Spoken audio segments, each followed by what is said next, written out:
AI has created groups for my team in my Snack Studio space. This is where my players are going to live, and this is where I'm going to drop and share all of my snacks with them. Now I need to work on getting players into my groups. I'm going to use this members page right here. This will be the members of every single person in my snack organization. Then I can work on getting them into the different position groups or overall groups that they need to be in. I'm going to click this big blue button, add member, and I have a couple different choices here. I can now add someone with their email. I could add Adam at snack.io, which is my email. If you have any questions, feel free to reach out. And I have 4 different options of how I can add them.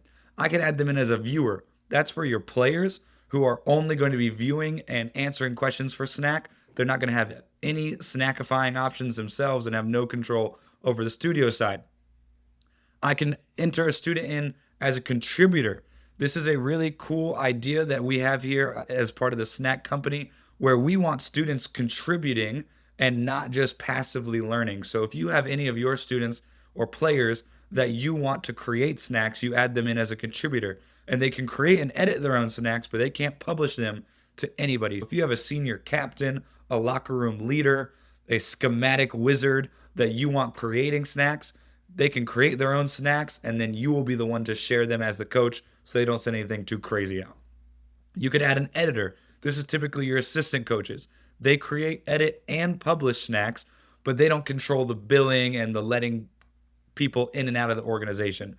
That's where your admin comes in. Your admin has full control of everything in Snack. That's typically your head coach, your athletic director, maybe an assistant head coach. However you'd like to add it, you have 4 options to add any individual. Once I add Adam at snack.io as a viewer, I click the button add, and I could continue adding more people in, as many as I have and as many as I want. When I'm done doing that, I would click send invites. If you don't like doing that, let's say you have a team meeting scheduled today after school, or you have a team meeting early in the morning and you want to get them in. All right, I'm going to create a QR code for all of my viewers. And now I hit generate QR code. This is going to expire in 24 hours, or I could have it expire in 7 days, however long I want it to be. I'm going to generate this QR code, put it up on the screen. All my players are going to log in on their phones and create accounts right here, right there. Or let's say you have every one of your players' emails in an Excel spreadsheet or some sort of database.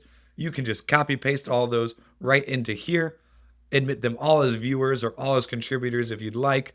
Or you have all of your coaches' emails in one place. You copy paste them, admit them all as editors, and you send them the invites, and the players and the coaches will set up their accounts just like you have to get into this space.